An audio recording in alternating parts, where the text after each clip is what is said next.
Senator ایمل ولی صاحب. بہت شکریہ چیئرمین صاحب. حقیقتاً ایسے ماحول میں اجلاس چلنا اور چلانا یہ بڑی تکلیف دہ باتیں ہیں. اور السلام علیکم ناظرین، یہ ہے ایچ پی نیٹ ورک. یہاں جب سے یہ ایوان بنے ہیں تمام اپڈیٹ چاہے وہ 50 سال تقریباً ہو گئے ہیں، لیکن یہ ایوان بنتے تھے ڈیبیٹس کے لیے. ان میں ہیوی ڈیبیٹنگ ہوتی تھی، بات چیت ہوتی تھی اور ایک مشترکہ عمل طے کیا جاتا تھا ریاست پاکستان کو مد نظر رکھتے ہوئے، مشینری کو مد نظر رکھتے ہوئے اور پاکستان کے عوام کو مد نظر رکھتے ہوئے. میں سمجھتا ہوں کہ سر عوام کے بہت بڑے بڑے مسائل ہیں، لیکن اس پہ جانے سے پہلے میں ریکویسٹ کروں گا، رانا صاحب ہو گئے، آئی نو ان سب ادوار سے ہم سب گزرے ہیں اور بار بار گزرے ہیں، اور ہم اس طرف جب تھے اور جن چیزوں کا ہمیں دکھ ہو جاتا تھا کہ کیوں یہ ہمارے ساتھ ایسے ہو رہا ہے، میں صرف یہ ریکویسٹ کروں گا کہ وہ چیزیں نہ ہوں. ان کو ڈاکٹر کی فیسلٹی دے دیں، ان کو میڈیکل فیسلٹی دے دیں. اگر باہر آنے کے بیانات کا مسئلہ ہے، قوم کے سامنے ایک خیر مشترکہ کمیٹی بنا دیں، اور وہ مشترکہ کمیٹی منسٹر آف انٹیریئر بیٹھے ہوئے ہیں. اگر ہم نے چلانا ہے نظام، ہم نظام کو چھوٹی چھوٹی باتوں پہ روک نہیں سکتے، اور ہمیں پتہ ہے کہ دوسری طرف چھوٹی چھوٹی بات کا بہانہ بنا کے پورا نظام بلاک کرنے کی کوشش کی جاتی ہے. تو یہ میری ایک ریکویسٹ ہوگی. آپ کے پاس بہت سینئر سیاستدان ہیں، آپ خود چیئر بیٹھے ہوئے ہیں، ایک ایسی کمیٹی بنا دیں. ہمارے منظور خان بیٹھے ہوئے ہیں، ہمارے پی ایم ایل کیو کے لوگ بیٹھے ہوئے ہیں، جن پہ دونوں کو اعتماد ہو، اور وہ جائیں، وہ اندر جا کے بشرا بی بی سے بھی ایک ملاقات کر لیں، وہ اندر جا کے عمران خان نیازی سے بھی ایک ملاقات کر لیں، اور جو حقیقت ہے وہ قوم کے سامنے پیش کر لیں. کل ہم رانا صاحب آپ کے وقتوں میں بھی اگر کسی کو بھی صحت کا مسئلہ تھا یا کچھ بھی تھا تو کھلے عام آپ کے ساتھ کھڑے تھے. آج بھی ہم یہی کہیں گے کہ ان باتوں کو سیاست سے بالا رکھیں. صحت کی بات ہو گئی، تکلیف کی بات ہو گئی، ڈاکٹر طبیب کی بات ہو گئی. آپ ریکویسٹ کریں، انٹیریئر ریکویسٹ کرے، لا ریکویسٹ کر لے کہ خیر ہے ان کو کم سے کم یہ سہولت، وہ جو بنیادی سہولیات جو ہر قیدی کو ملنی چاہیے وہ ان کو بھی ملے. جناب چیئرمین صاحب، میں آج پھر افسوس کروں گا. ہاں، پورے ملک میں جب کوئی ایسے واقعات ہوتے ہیں تو ہم کھڑے ہو جاتے ہیں، ہم پورے ملک میں دکھ اور درد میں غم میں شریک ہوتے ہیں، بھلے چھوٹا واقعہ ہو بھلے بڑا واقعہ ہو. اور اس ایوان کو ہم نے دیکھا ہے کہ غم و رنج کے واقعات میں عام ماحولیاتی جو ایجنڈا ہے اس کو ختم کر دیا جاتا ہے، اور ایک جو خاص ایجنڈا ہوتا ہے اس پہ بات ہوتی ہے. بلوچستان میں اگر ٹرین کا مسئلہ ہوتا ہے تو 3 دن اجلاس کو اس پہ دے دیا جاتا ہے کہ بھئی اس پہ بات کریں. کہیں اور کوئی مسئلہ ہوتا ہے، مجھے بڑے افسوس سے یہ کہنا پڑ رہا ہے، سیاست سے بالا ہو کے ایک عالم دین کو شہید کیا گیا ہے. اور میں اس ایوان کے سامنے یہ بھی واضح کرنا چاہتا ہوں کہ سوشل میڈیا اکاؤنٹس فالو نہیں کیے تو سب سے کہ وہ عالم دین کی شہادت چارسدہ میں ہوئی، ٹک ٹاک وہاں پر بھی آپ کو مختلف اور چارسدہ کے اندر وہ شہادت کو کلیم کس نے کیا ہے؟ داعش نے. اب یہ ہم پچھلے سالوں سے چیخ رہے ہیں کہ ایک بہت بڑے کاسٹ کے بعد پختون قوم نے ان دہشت گردوں کے خلاف ہزاروں لاکھوں کی تعداد میں قربانیاں دی، اپنے علاقوں سے ان کو دور کیا، ایک پرامن پرسکون زندگی کی تلاش میں آج میں رول بیک کرنا چاہتا ہوں اے پی ایس کے واقعے کے بعد والا وہ جرگہ جو پشاور میں ہوا تھا گورنر ہاؤس میں، جس میں میاں نواز شریف صاحب خود موجود تھے، جس میں عمران خان صاحب موجود تھے، جس میں تمام سیاسی قائدین موجود تھے، اور جس میں اس وقت کے سیکیورٹی قائدین بھی موجود تھے، اور ایک نیشنل ایکشن پلان بنایا جاتا ہے۔ وہ نیشنل ایکشن پلان پورے پاکستان کو پاکستان مسلم لیگ نون آپ کی جماعت پیش کرتا ہے، میاں نواز شریف صاحب خود، اور اس نیشنل ایکشن پلان میں واضح ایک نقطہ آتا ہے کہ سہولت کار کے خلاف کیا ہوگا۔ میں سر جی پلیز احمد صاحب۔ ان لوگوں کو، جن لوگوں نے ریکنسیلیشن کے نام پہ یہ 40,000 دہشت گرد کو واپس پاکستان لا کے ری سیٹل کیا ہے، میں ان کو سر سہولت کار تو اس کے سمجھتا لیے آپ چینل کو سبسکرائب کریں اور بیل آئیکن کو پریس کریں۔ اگر وہ سیاستدان ہو، اگر وہ کوئی دفاعی ادارے والا ہو، اگر وہ کسی نظریے کا ہو، میں یہ سمجھتا ہوں کہ پختون قوم کے ساتھ اپنے ملک، اپنے ریاست نے ریکنسیلیشن کے نام پہ جو کام کیا ہے کہ صفا 40,000 دہشت گردوں کو لا کے چھوڑ دیا گیا کہ آپ آؤ ادھر رہو، ان کے ساتھ معاہدہ کیا ہوا ہے آج تک ہمیں نہیں پتہ۔ ہم ٹھیک ہے ہر حملے کے بعد ادھر آواز اٹھے گی افغانستان سے ہوا ہے، افغانستان سے ہوا ہے، افغانستان سے ہوا ہے۔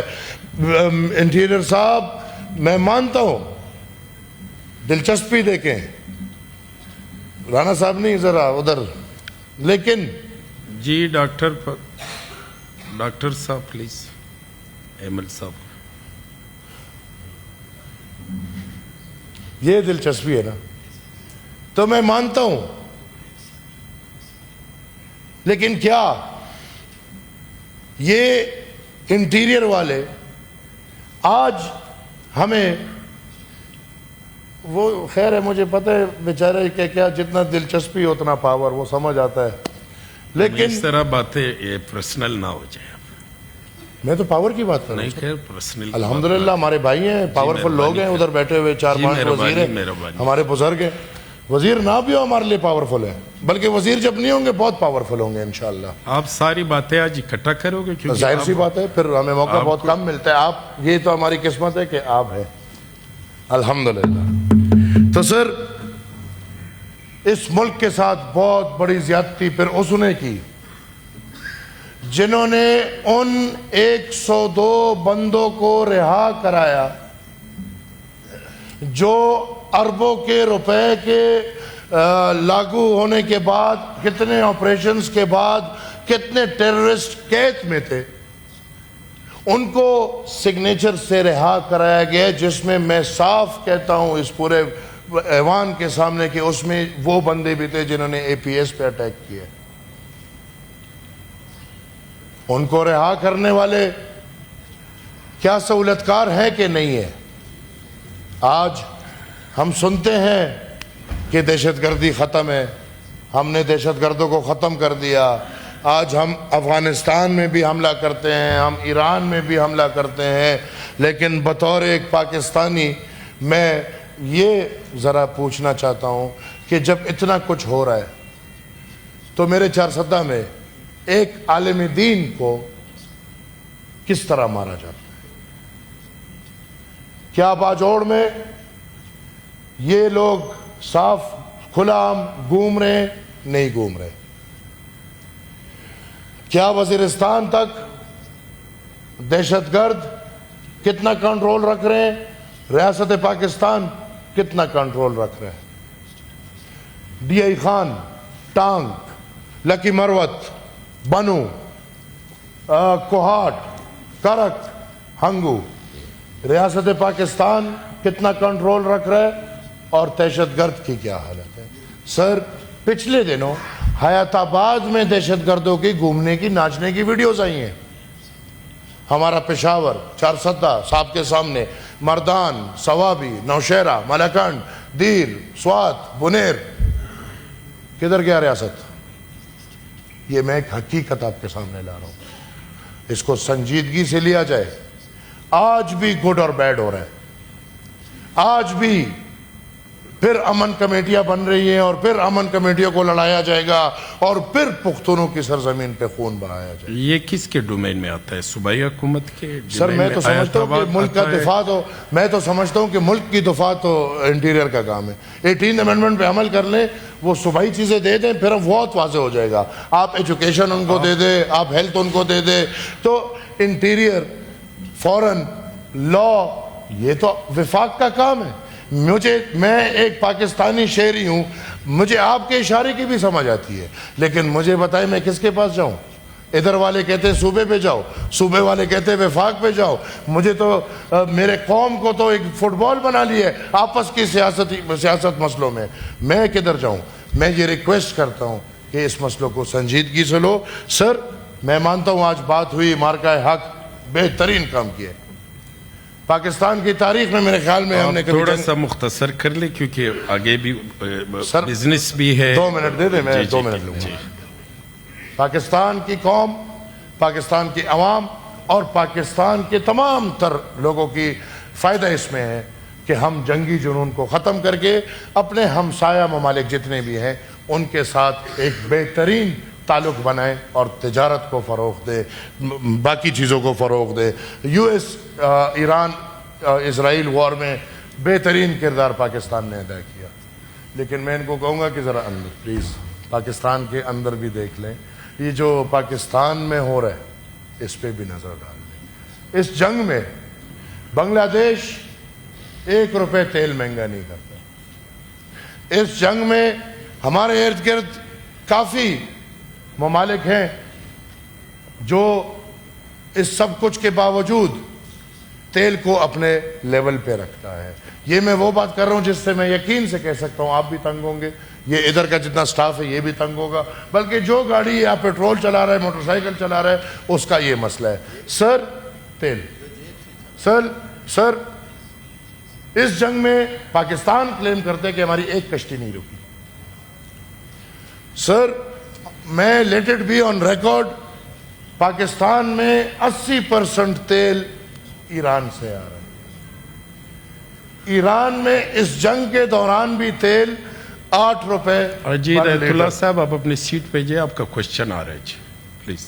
کوشچن شروع ہو جائے, میں چل جاؤں. نہیں آپ پہلے بیٹھے اپنی سیٹ پر. سر یہ تو آپ ایسے ہمیں ٹھوک رہے ہیں میرے خیال میں, لوگ تو بیٹھتے ہیں. 2 منٹ تو پورے ہو گئے نا سر. تو آپ تو سر میں اگر بات غلط کر رہا ہوں تو بس بتا دیں. نہیں آپ لوگ کیوں عوام کے مسئلوں کو کنکلوڈ سنیں کریں نا سر, آپ سنیں. ریپیٹلی باتیں نہ کریں. میں سر یہ کہنا چاہوں گا کہ آپ کا اسلام آباد میں بھی ایرانی تیل بک رہا ہے, آپ کا پورے ملک میں ایرانی تیل بک رہا ہے. نہیں تو آپ اور میں جاتے ہیں اور جہاں پہ آپ کہتے ہیں ہم پختونوں والا لاس کر کے, اس کا آپ کو بھی پتہ ہے, ہمیں بھی پتہ ہے, سب کو پتہ ہے. جب یہ سب کچھ ہو رہا ہے تو یہ تیل اتنا مہنگا کیوں کیا؟